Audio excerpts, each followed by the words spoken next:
A palavra está com a irmã Marta. A paz do Senhor, irmãos e irmãs. Obrigada, irmã Patrícia, pelo honroso convite de estar aqui pregando nesse dia tão simbólico para as mulheres, né? O nosso tema é Mulheres Fortes em Tempos Difíceis, né? Então, nós temos duas frases. Uma, mulheres fortes, e outra, tempos difíceis, não é? Então, eu elegi, né, 3 mulheres fortes que viveram em tempos muito difíceis. Irmãos, irmãs, nunca foi fácil ser fiel a Deus, em tempo nenhum da história. Os grandes homens e mulheres de Deus foram tremendamente provados. Não é fácil ser cristão, não é fácil dizer não ao mundo, não é fácil dizer não ao pecado, não é? Não é nada fácil, mas Deus chamou mulheres de fé, para estarem à frente do seu tempo. Então, eu escolhi 3 mulheres que viveram tempos difíceis, tempos de guerra e tempos de fome. E Deus chamou essas mulheres para mudarem a história. Foi por causa de uma mulher como eu e como você que uma nação inteira foi salva. Então, eu escolhi uma mulher chamada Débora para começar a mostrar como Deus trabalha através daquilo que parece que não é nada, né? Em toda a história da humanidade, a mulher foi desprestigiada pelo simples fato de ser mulher. A mulher, em alguns tempos da história, foi tida como pessoa inferior. Não é? Na antiguidade, se a mulher fosse inteligente e escrevesse um livro, ela tinha que mudar o nome dela para um nome masculino, porque mulher não poderia escrever um livro. Mulher não podia estudar, mulher não tinha direito a nada. Né? Hoje em dia, em alguns lugares do mundo, ainda prevalece essa ideia absurda de que mulher não é capaz. Não é? Então, a Bíblia é um livro que supervaloriza as mulheres. Por quê? Porque ela narra a história de muitas mulheres que foram usadas por Deus para viverem em tempos difíceis. Irmãs, nós estamos vivendo tempos muito difíceis. Se os pastores foram pregar em certos assuntos, correm o risco de serem processados e presos. Por dizerem tão somente a verdade que Deus tem para a humanidade. Então, nós vivemos tempos difíceis em vários aspectos. Nós vivemos tempos difíceis para a economia, não é? O desemprego está aí, milhões de pessoas, mais de 13 milhões de desempregados só no Brasil. Dizem que no mundo tem mais de 20 bilhões de pessoas vivendo abaixo da linha da pobreza. Significa dizer que muitas pessoas passam o dia inteiro, só faz uma refeição. Então, somente uma refeição, né? Em alguns países da África, quando tem uma batata para comer, um inhame, uma macaxeira, é um dia feliz. Em algumas comunidades africanas, né? Então você vê que ainda há muita gente morrendo de fome ao redor do mundo. Então isso são dias difíceis, né? Você vê na política como a falta de escrúpulo, como a falta de respeito com dinheiro público acontece assim tranquilamente, já faz parte da cultura brasileira, não é? Então, os processos de improbidade administrativa, a palavra probidade quer dizer honestidade, improbidade é o contrário, significa desonestidade. Então, a gente vive dias difíceis na família, não é? Os valores morais mudaram, o filho não respeita pai, não respeita a mãe, o marido não respeita a esposa não respeita o marido. Então, o Brasil é um dos grandes campeões de feminicídio. Vocês sabem o que é isso, feminicídio? É a morte de mulheres, não é? Então, há uma inversão total dos valores, não é? Então, são dias difíceis, são dias de agonia para muita gente. Para uns, a dificuldade é conseguir a sobrevivência. É chegar o mês com dinheiro para pagar as contas, pagar energia, pagar água, pagar o telefone, fazer a feira, supermercado. Para outras pessoas ricas e muito abastadas, existe um outro tipo de dificuldade que também é terrível. É a chamada depressão, a síndrome do pânico, é a ansiedade. A ansiedade é uma doença da alma que entra na casa do rico e do pobre. É democrática, pelo menos essa é democrática, não respeita ninguém, né? É você não viver o hoje com medo do amanhã.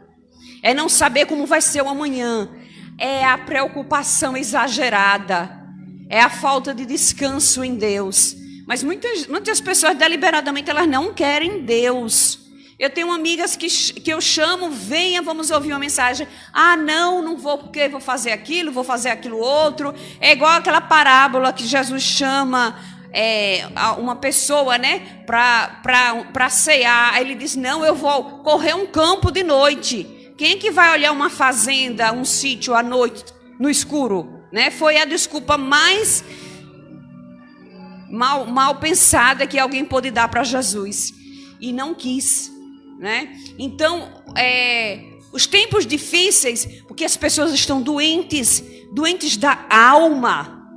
Doentes, você vê pessoas ricas que vivem no remédio para depressão. Eu conheço várias. Toma remédio para dormir, porque não tem paz de espírito para dormir. Quando acorda, já toma remédio da depressão para conseguir ficar de pé durante o dia.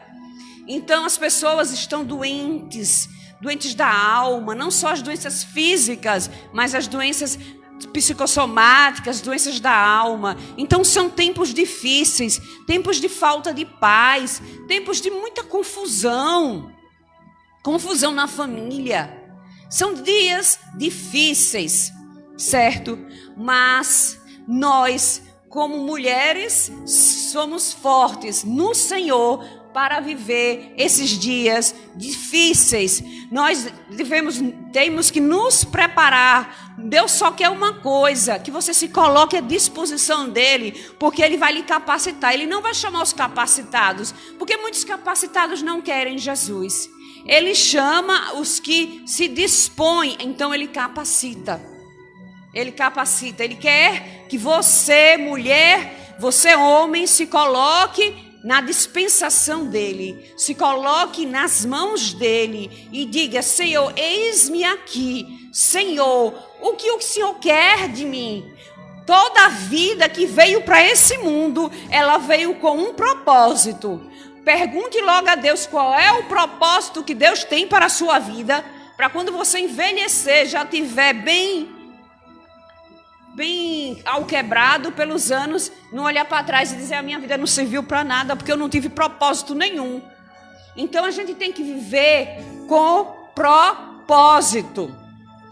Né? Procure a Deus perguntar, que propósito, Senhor, o que o Senhor quer? Quer que eu louve a Deus? Quer que eu seja regente? Quer que eu seja professora da escola bíblica? Quer que eu seja, que eu sole? Quer que eu venha simplesmente limpar o templo? Tudo isso é servir ao Senhor. As suas mãos são mãos que devem estar aqui servindo ao Senhor.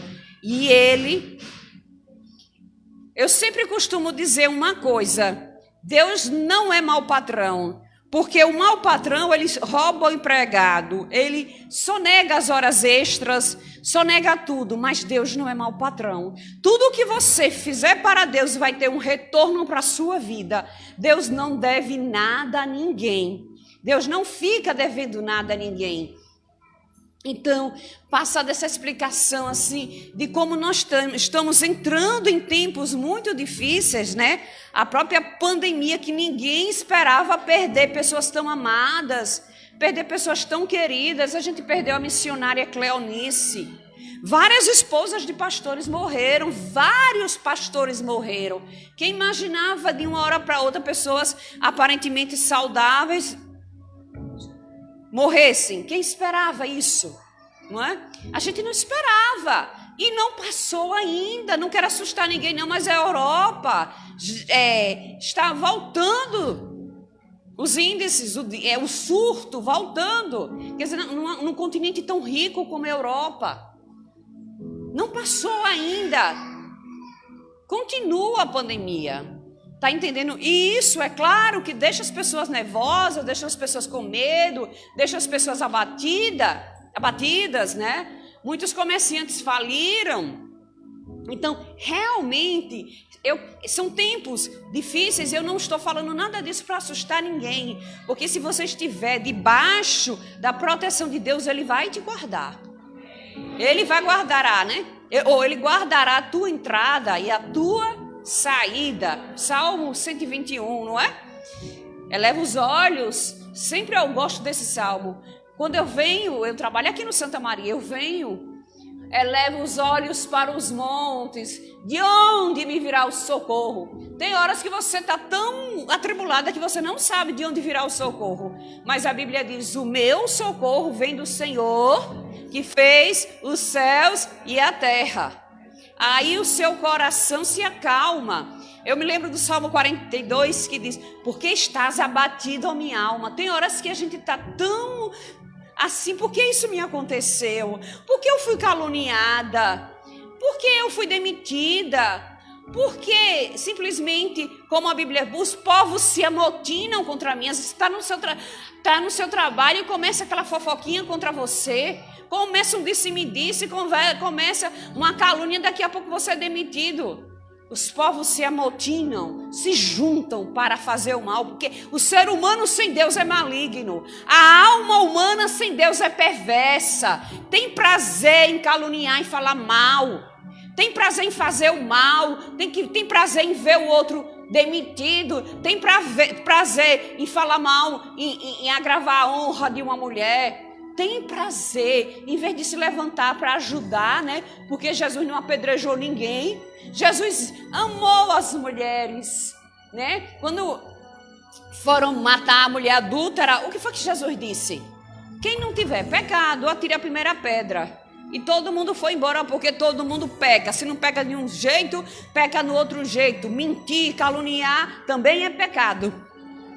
E as pessoas pensam que uma mentirinha, não. Que quando você mente, você se associa com Satanás. Porque ele é o pai da mentira, certo? Então,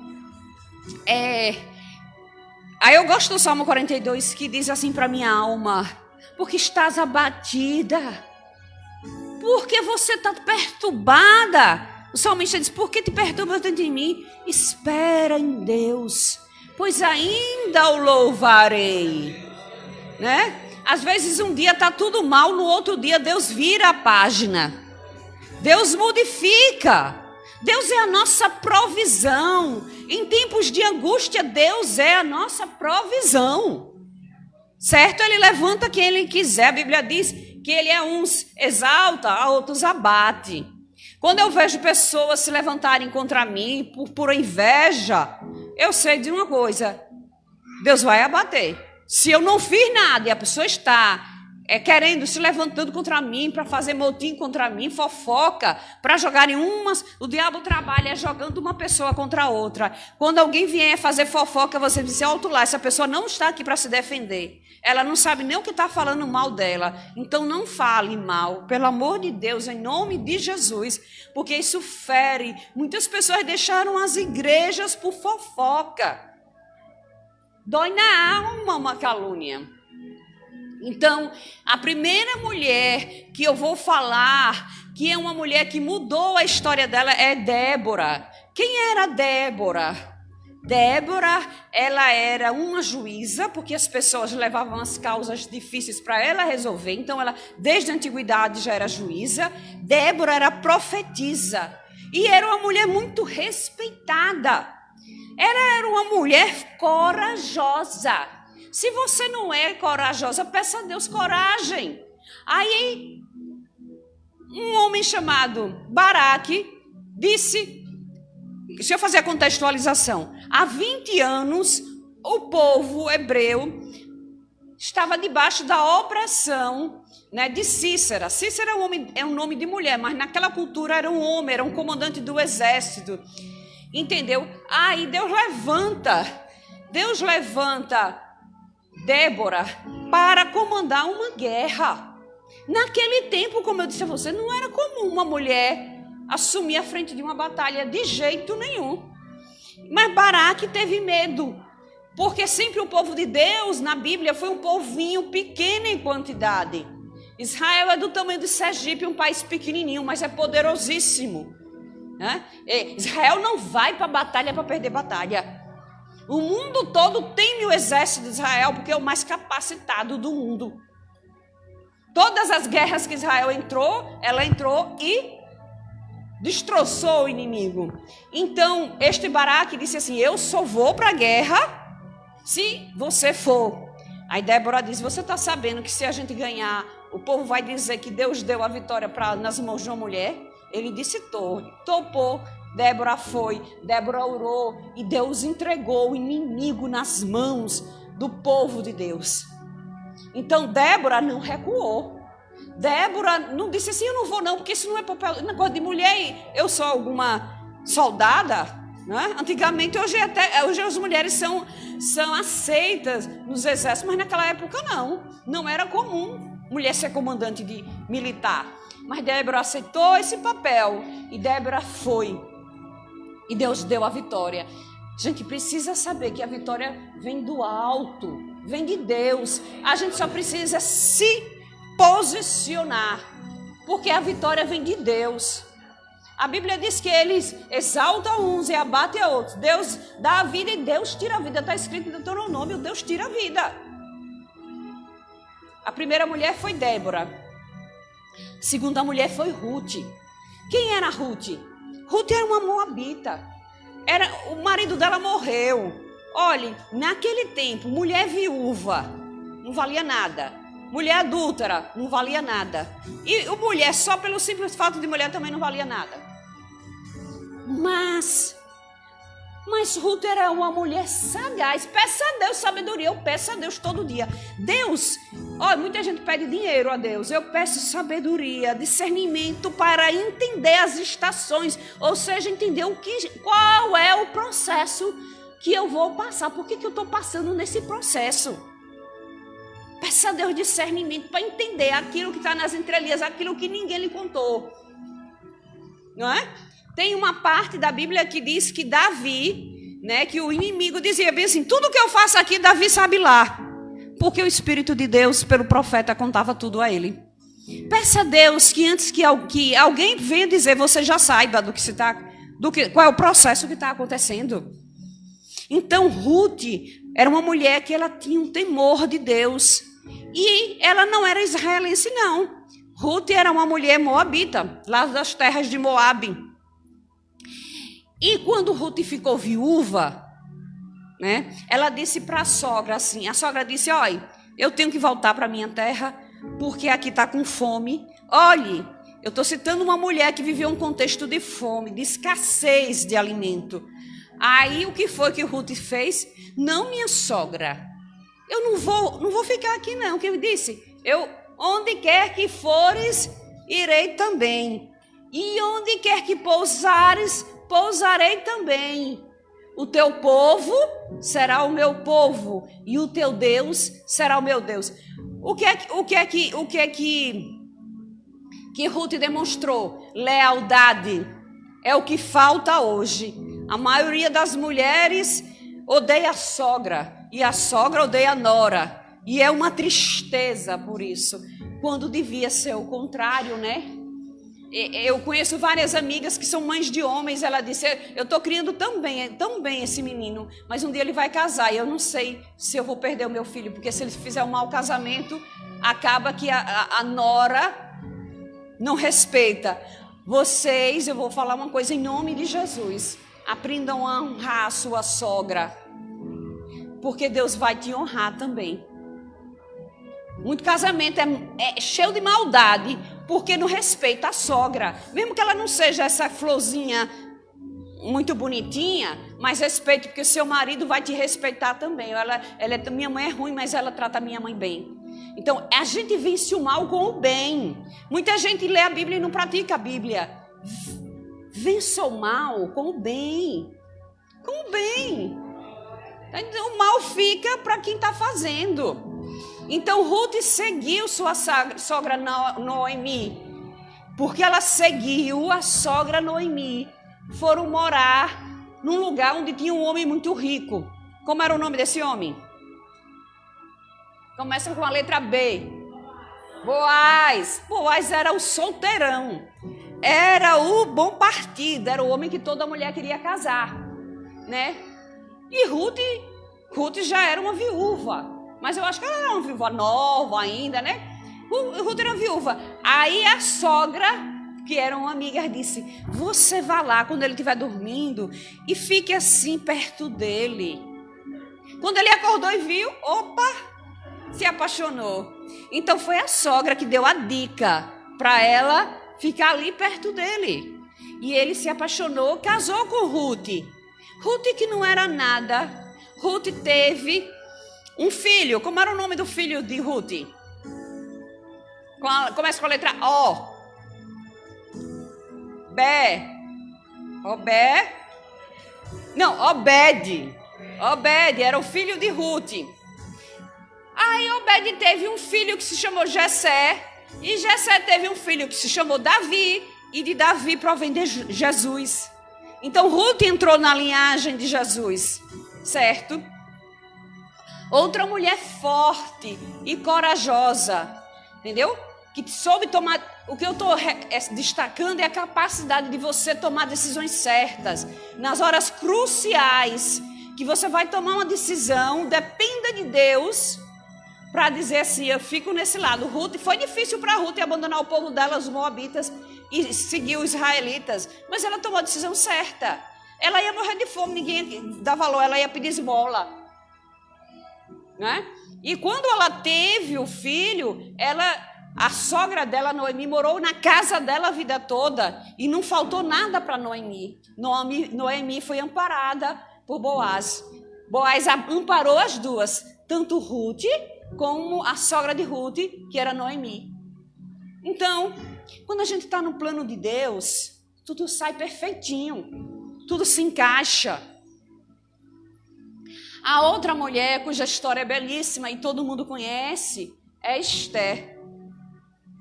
Não é? É Esther. Esther, ela aceitou o chamado de Deus para fazer a história diferente. Como assim? Ela aceitou defender o povo dela, porque quando ela casou com um rei que era rico, ela poderia virar as costas: não estou nem aí. Que vocês morram. Eu não estou nem aí. Não tem gente que é assim? Quando é pobre é uma coisa e quando é rico vira a casaca. Esquece dos amigos que tinha antes. Esquece da família. Né? Aí, o que é que Deus diz? Olha o que Deus diz. Esther capítulo 4. Versículo 14 diz assim: portanto, se calares neste momento crucial, certamente socorro e salvação surgirão de outra parte para os judeus. Mas tu e a casa de teu pai e os teus familiares todos serão aniquilados. Quem sabe se não foi para este dia que foste nomeada rainha da Pérsia. Então, o que é que Deus diz a ela? Se você não topar a parada de defender o povo de Deus, socorro e salvação virão de outra parte, mas você vai morrer. o teu tio, como era o nome do tio dela? Mardoqueu vai morrer. Todo mundo vai morrer. Tá entendendo? Mas ela aceitou o desafio. E ela sabia que ela estava ali dentro do palácio com uma finalidade. Às vezes Deus nos dá uma bênção e a gente depois se esquece que foi recebida de Deus e não cumpre a finalidade, não aceita o processo. A gente passa por certos processos difíceis para que Deus entregue a bênção. Às vezes o processo está tão difícil, o casamento está ruim, é muita desconsideração, mas você vai orar. Tem que aceitar o processo. Aceitar o processo até que Deus mova as águas. Aquele homem doente ficava ali, ficou 38 anos esperando Jesus passar. Quando Jesus passou e moveu as águas, ele foi curado. Mas ele aceitou o processo. Qual é o processo? Não desistir. Qual é o processo? Esperar. Na posição ele ficou ali. Quando Jesus chegou, foi curado. Né? A Bíblia diz que outras pessoas desciam ali, mas ele era paralítico. Como é que ele podia descer as águas? Mas quando Jesus passou, ele sabia quem era Jesus. Ele aceitou o processo. As pessoas hoje usam essa expressão famosa: eu vou chutar o balde. Aí não aceita o processo. Então não tem a bênção. Não tem a bênção. Às vezes você está no emprego, esse emprego está ruim, vou chutar o balde. Aí não espera que o processo aconteça. Não tem paciência, não ora, não jejua. Ser forte é não aceitar que o inimigo reine na sua vida, na sua família, nos seus filhos, no seu marido, no seu emprego. Ser forte é isso. Ser uma mulher forte é uma mulher de oração. É uma mulher que jejua, mulher que lê a palavra, uma mulher que ministra a palavra.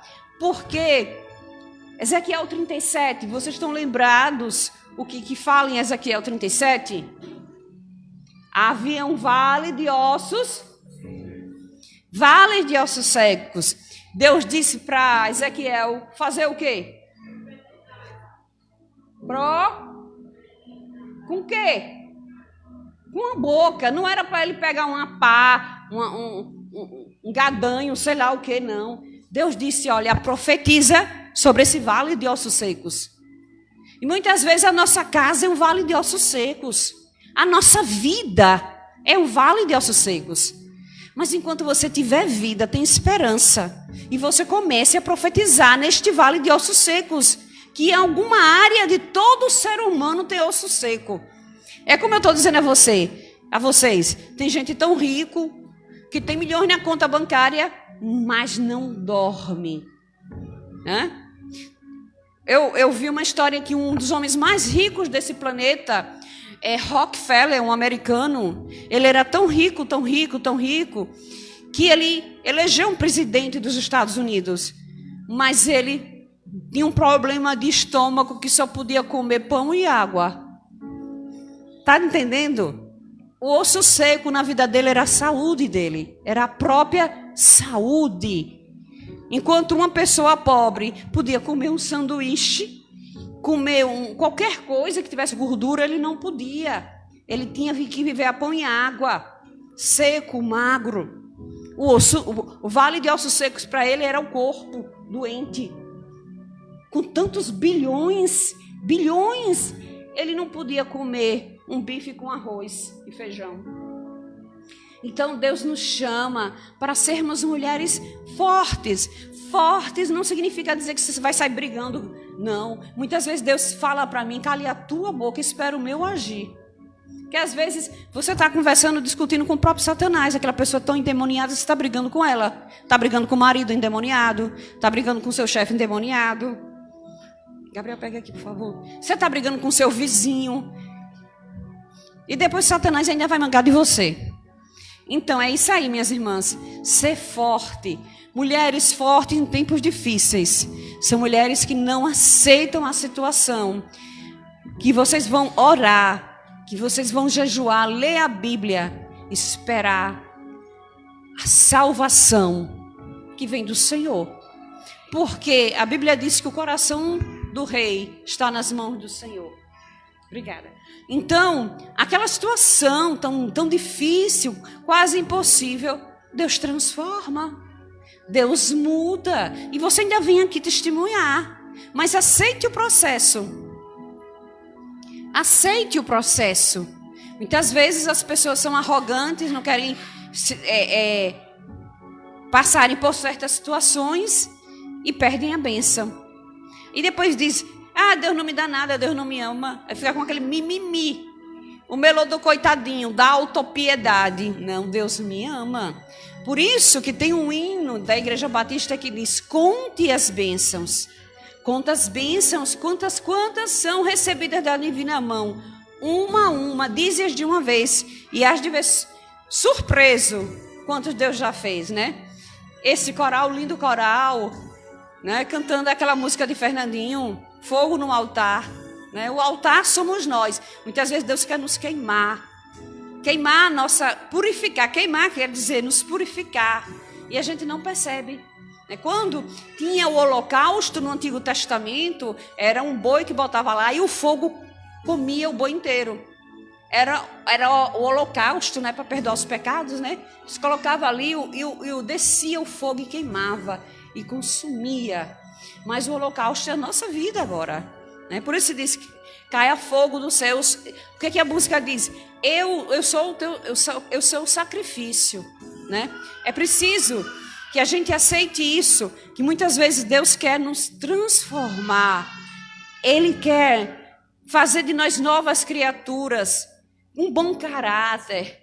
Para você ser o sal na terra e a luz do mundo, você tem que mostrar que você é diferente, que você não rouba, que você não trai sua esposa, que sua esposa não trai o marido, que não é mentiroso, que não chega no emprego com preguiça para não fazer nada. Você faz, mesmo que seu patrão seja ruim, mas você faz, dizendo assim, eu faço para Deus. Aí você é um sal na terra, e você é a luz do mundo, porque o mundo precisa do nosso testemunho. O mundo precisa do nosso testemunho, ver que nós somos transformados. Então é isso, irmão, ser forte é buscar a presença de Deus. Ser fortes é mudar a história na direção de Deus. Não é mudar a história de qualquer forma. É mudar a história na direção de Deus. E a melhor forma que eu amo fazer é orar. Eu amo orar. Eu amo orar. Eu venho orando, eu volto orando, eu volto agradecendo pelo dia que Deus me deu, pelo meu trabalho, por tudo, enfim, até pelos dissabores que tem, eu agradeço. Eu agradeço porque muitas pessoas queriam estar no meu lugar. Muitas pessoas queriam ter o seu emprego, queriam ter a sua capacitação. Então, agradeça, seja grato a Deus, não é? Filipenses 4, acho que 6, que diz, né? Não andeis ansiosos por coisa alguma, antes as vossas petições sejam conhecidas de Deus Pai com ações de graça. Ação de graça é gratidão. É ter gratidão por tudo que Deus deu, pela sua casa, pelo seu lar, pelo seu marido, pelos seus filhos, enfim, pela igreja. Muitos países por aí não têm liberdade de culto. As pessoas se reúnem escondido, não podem nem cantar. Um canta no ouvido do outro para que não ouça. Nós temos essa liberdade de vir. Então, minhas irmãs, os tempos são difíceis, mas eu tenho certeza de uma coisa: uma mulher que ora é uma mulher forte. Tá? Agradeço a Deus, a irmã Patrícia, pela oportunidade. Obrigada. Glória a Jesus. Que palavra de Deus para o nosso coração. Glória a Jesus. A palavra do Senhor nos faz mulheres e homens fortes. A oração faz você uma pessoa forte. Glória a Deus. Quando pensamos que estamos fracos e entregamos aquele problema ao Senhor, Ele nos faz fortes. Glória a Jesus por isso. Glória a Deus. Uma salva de palmas para o Senhor Jesus. Glória a Deus.